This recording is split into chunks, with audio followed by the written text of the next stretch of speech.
दिल का रिश्ता बड़ा ही प्यारा है। सिया, क्या कर रही हो ये? नीचे मम्मी जी आवाज दे रही हैं, तुमने सुना नहीं? प्रेरणा अपनी देवरानी के कमरे में आ बोली। वो, भाभी कुछ नहीं, मैंने ध्यान नहीं दिया मम्मी जी की आवाज पर। सिया अपनी हरकत पर झंपते हुए बोली और बाहर की तरफ जाने लगी। रुको सिया, बैठो यहाँ, प्रेरणा ने उसका हाथ पकड़कर उसे बैठाते हुए कहा। पर भाभी वो मम्मी जी, सिया प्रेरणा से नजर चुराते हुए बोली। मम्मी जी का काम मैं कर आई थी, तुम बताओ क्यों अपने आप को सजा दे रही हो ऐस? प्रेरणा सिया की ठुड्डी पकड़ उसका चेहरा ऊपर उठाते हुए बोली। असल में सिया, जिसकी शादी 4 साल पहले हुई थी, वो 2 बार अपना अजन्मा बच्चा खो चुकी थी और अब डॉक्टर ने बोला कोई चमत्कार ही इन्हें मां बना सकता है। सिया सबके सामने तो अपना दुख जाहिर नहीं करती, पर अकेले में कभी रोती है, कभी अपने पेट पर तकिया बांध शीशे में खुद को गर्भवती महसूस करती है और फिर खुद ही तकिया गिरा रोती है। हालांकि घर में सिया का बहुत ध्यान रखते हैं सब, प्रेरणा तो उसका बड़ी बहन की तरह ख्याल रखती है। प्रेरणा के बच्चों के साथ भी सिया काफी अच्छा महसूस करती है, पर फिर भी अपने पति राघव के सामने या अकेले में वो टूट ही जाती है। आज भी वो तकिया बांधे शीशे में खुद को निहार रही थी कि प्रेरणा आ गई। भाभी, ये सब मेरे साथ ही क्यों हुआ? मैं कैसी औरत हूं जो अपने पति को पिता का सुख नहीं दे सकती? ये बोल सिया रोने लगी।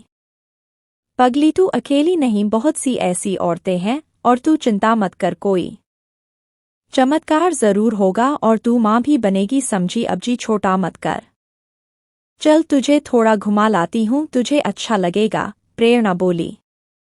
थोड़ी आनाकानी के बाद सिया तैयार हो गई। दोनों घूम कर आई तो सिया थोड़ा बेहतर थी। सुनो सिया की हालत देखते हुए मैंने एक निर्णय लिया है, अगर आप साथ दे तो। रात को प्रेरणा अपने पति रितेश से बोली। ऐसा क्या निर्णय लिया है, पहले पता तो लगे, रितेश बोला। मैं सिया के लिए एक बच्चे को जन्म देना चाहती हूँ मम्मी जी, अनाथाश्रम से बच्चा लाने के हक में नहीं, और बिना बच्चे के सिया एक दिन पागल हो जाएगी, इसलिए मैं एक बच्चा उसकी गोद में डालना चाहती हूँ, प्रेरणा बोली। पर इस उम्र में, जबकि हमारे खुद के बच्चे बड़ होने लगे हैं, ये सही रहेगा? रितेश ने कुछ सोचते हुए पूछा। हम एहतियात बरतेंगे तो सब ठीक होगा, बस आप हाँ कर दो, क्योंकि मुझसे सिया का दर्द नहीं देखा जाता, प्रेरणा दुखी हो बोली।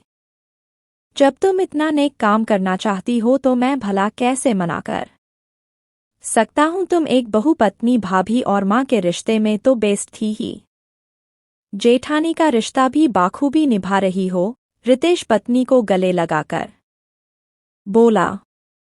उसके बाद शुरू हुई उनकी कोशिश, क्योंकि प्रेरणा की छोटी बेटी 10 साल की थी तो उनकी कोशिश में वक्त लगा। तब तक सिया की हालत और खराब होने लगी। अब वो अकेले में घंटों बैठी रहती। सिया, तुम्हें मेरे साथ डॉक्टर के चलना है, मेरी तबीयत ठीक नहीं, और हाँ, वहाँ कुछ नहीं बोलना, जो बोलना या पूछना घर आकर, प्रेरणा ने एक दिन सिया से कहा। सिया हैरान हो प्रेरणा को देखती रही, बोली कुछ नहीं। आपका नाम? रिसेप्शन पर स्लिप बनवाते हुए पूछा गया। सिया, राघव वर्म, प्रेरणा बोली तो सिया आंखें फाड़ देखने लगी, पर बोली कुछ नहीं। हाँ तो मिसेज सिया, आपके लिए खुशखबरी है, आप मां बनने वाली हैं, डॉक्टर ने चेकअप बाद कहा। ये शब्द सुन सिया की आंख भर आई, क्योंकि वो तो इन शब्दों को सुनने को तरस रही थी। अगले पल वो निराश भी हो गई, क्योंकि मां प्रेरणा बनने वाली थी, सिया खुद नहीं। खैर, दोनों देवरानी जेठानी घर आ गई। मां जी, आपको पता है आप दादी बनने वाली हैं, और मैं बड़ी मम्मी। घर आ रहस्यमयी मुस्कान के साथ सिया को देखते हुए प्रेरणा बोली। क्या? सच में, प्रेरणा की सास निर्मला जी हैरानी और खुशी के मिले जुले भाव ले बोली। भाभी क्यों मेरे जज्बातों से खेल रही हैं, आप या फिर मेरा मजाक उड़ा रही हैं? सिया अब चुप न रह पाई और रोते हुए बोल पड़ी। सिया, मैं ना तो मजाक उड़ा रही तुम्हारा, ना जज्बातों से खेल रही। मैंने इस बच्चे को तुम्हारे लिए ही जन्म देने का फैसला किया है, इसलिए तुम्हारा नाम ही आएगा इस बच्चे के साथ। प्रेरणा ने मानो धमाका किया। क्या डॉट? घर के सभी सदस्य चौंक पड़े। प्रेरणा ने सबको अपना फैसला बताया, साथ ही ये भी कि रितेश उसके साथ है, बाकी घर वालों के साथ की उम्मीद करती है वो। सब घर वाले प्रेरणा के त्याग से नतमस्तक हो गए। सिया तो खुशी की अधिकता में प्रेरणा से लिपट कर रो दी। राघव ने भाभी के आगे हाथ जोड़ दिए। और निर्मला जी, वो तो ये देख खुश थी कि उनके घर के बहुएं एक दूसरे की खुशी के लिए किसी भी हद तक जा सकती है, वरना आजकल तो देवरानी जेठानी की लड़ाई के किस्से ही सुनने को मिलते हैं। सिया प्रेरणा का खूब ख्याल रखती। प्रेरणा भी सिया के साथ ज्यादा से ज्यादा वक्त बिता उससे गर्भावस्था के एक एक अनुभव को बताती। हर बार डॉक्टर के वो सिया के साथ ही जाती, जिससे सिया अपने बच्चे के बारे में हर बात जान सके और मातृत्व का अनुभव कर सके। अब सिया की उदासी, उसका अकेलापन तो मानो कहीं उड़नछू हो गया था। वो अब खुश रहने लगी थी। प्रेरणा, अगले हफ्ते तुम्हारी गोद भराई होगी, तुम अपने लिए नई साड़ी ले आना। गर्भावस्था के 7वें महीने में निर्मला जी बोली। नहीं मां जी, गोद भराई तो सिया की होगी, आखिर मां भी तो वो बन रही है। प्रेरणा बोली। पर बहू ऐसे कैसे, आखिर बच्चे को तो तुम ही जन्म दे रही हो। निर्मला जी हैरानी से बोली। मां जी, मैं चाहती हूं सिया को एक पल को भी ये न लगे कि वो मां नहीं बन रही, बल्कि मैं चाहती हूं वो मातृत्व के हर एहसास को जिए, इसलिए प्लीज आप गोद भराई सिया की करवाइए।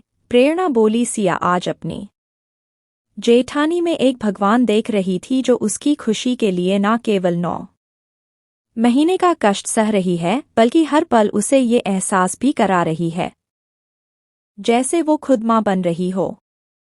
बेटा, मोहल्ले की औरतें क्या कहेंगी? निर्मला जी बोली। मां जी, आज नहीं तो कल उन्हें पता लगना ही है कि इस बच्चे की मां सिया है, तो आज ही लग जाने दीजिए, क्या फर्क पड़ता है। प्रेरणा बोली। तो निर्मला जी निरुत्तर हो गई। प्रेरणा ने खुद से सिया को गोद भराई के लिए तैयार किया। भाभी, मेरी कोई सगी बहन होती तो शायद वो भी मेरे लिए इतना त्याग ना करती जितना आप कर रही हो। मैं तो आपके चरण भी धोकर पीऊं, वो भी कम होंगे। सिया प्रेरणा के हाथ चूमते हुए नम आंखों से बोली। पगली, मैं तेरी बहन ही तो हूं, खून का रिश्ता ना सही, दिल का रिश्ता तो है ना। प्रेरणा ने ये बोल उसे गले लगा लिया। गोद भराई का फंक्शन अच्छे से निमट गया। सब सिया और प्रेरणा के रिश्ते को बहुत सम्मान से देख रहे थे। तय समय पर प्रेरणा ने एक स्वस्थ बेटे को जन्म दिया। होश में आते ही प्रेरणा ने उस बच्चे को सिया की गोद में डाल दिया। बहू, अस्पताल से डिस्चार्ज मिल रहा है, घर चलो अब। निर्मला जी बोली।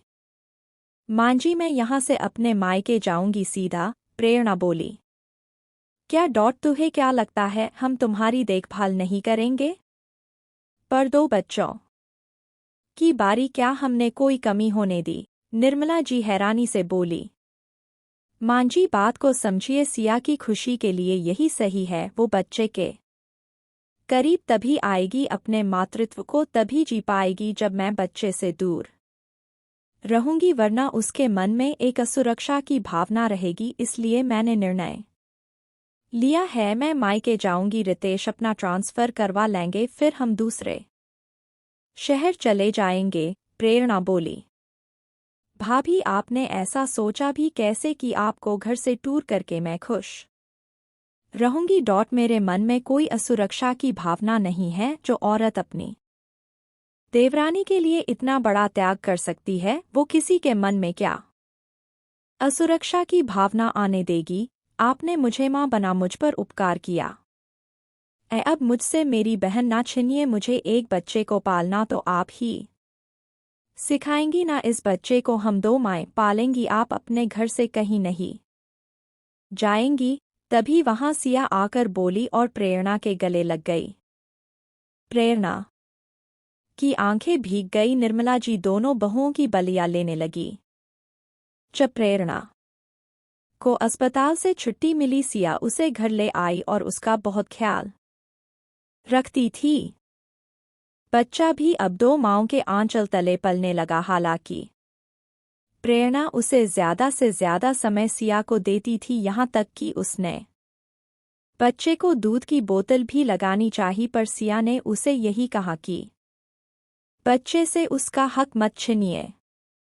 दोस्तों, देवरानी जेठानी का प्यार आज के समय में कहीं खो गया है, पर मेरी नज़र में ये बहुत प्यारा रिश्ता है। पश्तन दोनों तरफ से निभाया जाए।